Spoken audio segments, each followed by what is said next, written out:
Yes, welcome back. You are watching CH Education Academy. ఎస్ఎస్సికి సంబంధించి temperature conversion అనేటువంటి topic మీద ఈ వీడియోలో మనం డిస్కస్ చేద్దాం. టెంపరేచర్ కన్వర్షన్ అనేది ఎందుకు చెప్తున్నామంటే, ఏదైనా సరే ఒక బాడీ టెంపరేచర్ని మనం మెజర్ చేయడానికి ఇక్కడ మనకి 2 types ఆఫ్ స్కేల్స్ ఉన్నాయి. బేసిక్గా 2 types ఉన్నాయి. ఫర్దర్గా మనకి ఇంకొక స్కేల్ కూడా మనం మెజర్ చేస్తాం. ఆ 2 types ఏంటి అనేది, ఆ 2 స్కేల్స్ ఏంటి అనేది చూద్దాం. ఫస్ట్ది సెల్సియస్ స్కేల్, అట్లాగే రెండోది ఫారెన్హీట్ స్కేల్, మూడోది వచ్చేసరికి కెల్విన్ స్కేల్. ఈ మూడింటిలోనూ మనం టెంపరేచర్ని మెజర్ చేయొచ్చు. మరి ఈ మూడింటికి ఉన్నటువంటి రిలేషన్ ఏంటి, డిఫరెన్స్ ఏంటి అంటే, ఇక్కడ మనకి రిప్రజెంటేషన్లోకి వచ్చేసరికి దీన్నేమో డిగ్రీ సెల్సియస్ అని రిప్రజెంట్ చేస్తాం, దీనికేమో డిగ్రీస్ ఫారెన్హీట్ అని రిప్రజెంట్ చేస్తాం, దీన్నేమో కేతో రిప్రజెంట్ కెల్విన్, సిఎఫ్కే అని రాస్తాం. సరే, ఈ మూడింటికి ఉన్నటువంటి రిలేషన్ ఏంటి, దీన్ని ఎలా తీసుకోవాలి? టెంపరేచర్ కన్వర్షన్కి మనం ఒకదాని నుంచి ఒక స్కేల్లో నుంచి ఇంకో స్కేల్లోకి, ఒక ఉష్ణోగ్రత మాపనంలో నుంచి మరొక మాపనంలోకి మనం మార్చాలి అంటే ఏ విధమైనటువంటి పద్ధతిని మనం అనుసరించాలి అనేది ఈ వీడియోలో చూద్దాం. ఒకసారి మనకి ఇక్కడ సెల్సియస్ స్కేలు, ఫారెన్హీట్ స్కేలు రెండూ చెప్తున్నాం. ఫస్ట్ ఈ రెండింటికి రిలేషన్ని మనం జాగ్రత్తగా డెరైవ్ చేసుకుంటే తర్వాత దీన్ని రాసుకోవచ్చు. ఈ టెంపరేచర్ కన్వర్షన్ రిలేషన్స్ అనేవి దేని మీద డిపెండ్ అయి వస్తాయి అంటే, వాటర్కి సంబంధించి ఫ్రీజింగ్ పాయింట్, బాయిలింగ్ పాయింట్ అండి, ఘనీభవన స్థానము, బాష్పీభవన స్థానము, ఆ 2 విలువల్ని ఆధారంగా చేసుకుని ఇక్కడ మనం ఈ టెంపరేచర్ కన్వర్షన్స్కి రిలేషన్ని మనం డెరైవ్ చేసుకుంటాం. ఇక్కడ వాటర్కి సంబంధించి సెల్సియస్ స్కేల్లో ఎంత వాల్యూస్ ఉంటాయి, ఫ్రీజింగ్ పాయింట్ అంటున్నాం. అట్లాగే రెండోది బాయిలింగ్ పాయింట్ అంటున్నాం. ఫ్రీజింగ్ పాయింట్, బాయిలింగ్ పాయింట్లోకి వచ్చేసరికి వాటర్ 0 డిగ్రీ సెల్సియస్ దగ్గర ఫ్రీజింగ్ అంటే ఘనీభవిస్తుంది.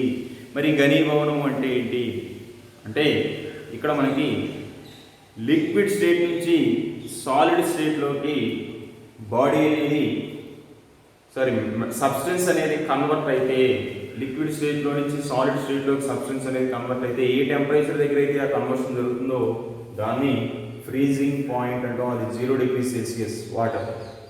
అదే లిక్విడ్ స్టేట్ నుంచి గ్యాసియస్ స్టేట్కి కన్వర్ట్ అయ్యేటువంటి టెంపరేచర్ని మనం బాయిలింగ్ పాయింట్ అని చెప్తాం. అది వాటర్కి వచ్చేసరికి 100 డిగ్రీ సెల్సియస్. ఏ టెంపరేచర్ దగ్గర అయితే బాడీ లిక్విడ్ స్టేట్ నుంచి సాలిడ్ స్టేట్కి వస్తుందో దాన్ని ఫ్రీజింగ్ పాయింట్ అంటాం. అది వాటర్కి 0 డిగ్రీ సెల్సియస్. అదే బాయిలింగ్ పాయింట్ అంటే లిక్విడ్ స్టేట్ నుంచి గ్యాసియస్ స్టేట్కి కన్వర్ట్ అయ్యేటువంటిది, బాష్పీభవన స్థానము, ద్రవ స్థితి నుంచి వాయు స్థితికి మారేది, అది 100 డిగ్రీల సెల్సియస్. నీటికి అంటే నీటిని తీసుకున్నప్పుడు మాత్రమే మనం వాటర్కి ఈ వాల్యూస్ రాసుకుంటాం. అట్లాగే ఘనీభవన స్థానము అంటే ద్రవ స్థితి నుంచి ఘనస్థితికి పదార్థం మారేటువంటి ఉష్ణోగ్రతని మనం ఇక్కడ ఘనీభవన స్థానం అంటాం. నీటికి అది 0 డిగ్రీల సెల్సియస్గా తీసుకుంటాం. అదే ఫారెన్హీట్ స్కేల్లోకి వచ్చేసరికి మనకి ఇక్కడ స్టార్టింగ్ ఎంత ఉంటుంది అంటే, ఇది 32 డిగ్రీలు ఫారెన్హీట్ ఉంటుంది, ఇది వచ్చేసరికి 212 డిగ్రీలు ఫారెన్హీట్ ఉంటుంది. ఈ వాల్యూస్ మనకు తెలిసిన తర్వాత ఇప్పుడు మనం టెంపరేచర్ కన్వర్షన్కి రిలేషన్ రాసుకోవచ్చు. ఇక్కడ ఫస్ట్ సెల్సియస్ స్కేల్ తీసుకుందాం. సెల్సియస్ స్కేల్లో ఫస్ట్ సితో రాస్తాను, అంటే మనకు తెలియని వాల్యూని ఇక్కడ రాసుకోవాలి. తర్వాత ఇది సి మైనస్ ఇనీషియల్ పాయింట్ అంటే freezing point of the water, దాన్ని 0 కింద తీసుకుంటాను. అంటే మనకి సెల్సియస్ స్కేల్లో స్టార్టింగ్ వాల్యూ ఎంత ఉంటుంది అంటే 0 ఉంటుంది. టెంపరేచర్ని మెజర్ చేసేటప్పుడు సెల్సియస్ స్కేల్లో స్టార్టింగ్ ఎంత ఉంటుంది అంటే 0 ఉంటుంది. అదే ఫారెన్హీట్ స్కేల్లో అయితే స్టార్టింగ్ 32 ఉంటుంది. ఎప్పుడైనా సరే మన బాడీ టెంపరేచర్ మెజర్ చేసేటువంటి థర్మామీటర్, జ్వరం వచ్చినప్పుడు చూసేటువంటి ఉష్ణోగ్రత మానిని లేదా ఉష్ణమానిని అంటాం. అది అబ్జర్వ్ చేస్తే మనకి దాని మీద సెల్సియస్ స్కేల్ ఉంటుంది, అట్లాగే ఫారెన్హీట్ స్కేల్ రెండూ ఉంటాయి.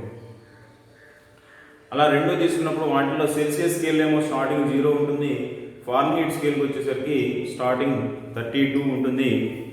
ఆ వాల్యూస్ ఇక్కడ రాసుకో. C minus initial point 0 by final point ఎంత అంటే 100 minus initial point 0 is equal to Fahrenheit scale లో F minus initial point 32 by final point 212 minus 32. ఇక్కడ ఇది ఎందుకు రాస్తున్నాం 100 మైనస్ 0 అని, ఇక్కడ 212 మైనస్ 32 అని ఎట్లా రాసినాము అంటే ఇది ఎందుకు యూజ్ అవుతుంది అంటే ఎన్ని డివిజన్స్ ఉన్నాయి అనేది మనం క్యాలిక్యులేట్ చేసుకోవడం కోసం రాస్తాం. అప్పుడు ఇది ఏమవుతుంది అంటే C/100 ఈజ్ ఈక్వల్ టు ఇక్కడ F మైనస్ 32 అలాగే ఉంటుంది యాజ్ ఇట్ ఈజ్ గా బై 212 మైనస్ 32 అంటే 180 వస్తుంది. ఇక్కడ 0 క్యాన్సిల్ అయిపోతుంది. 2 9 టైమ్స్ 5 టైమ్స్ క్యాన్సిల్ అవుతున్నప్పుడు C ఈజ్ ఈక్వల్ టు ఏమవుతుంది అంటే 5/9 ఇంటూ F మైనస్ 32. ఇది సెల్సియస్ స్కేల్కి అలాగే ఫారెన్హీట్ స్కేల్కి ఉన్నటువంటి రిలేషన్. అంటే మనం ఏదైనా సరే ఒక బాడీ టెంపరేచర్ ఫారెన్హీట్ స్కేల్లో ఇస్తే దాన్ని సెల్సియస్లో కన్వర్ట్ చేసుకోవాలి అంటే ఈ ఫార్ములా యూజ్ చేసుకుంటాం.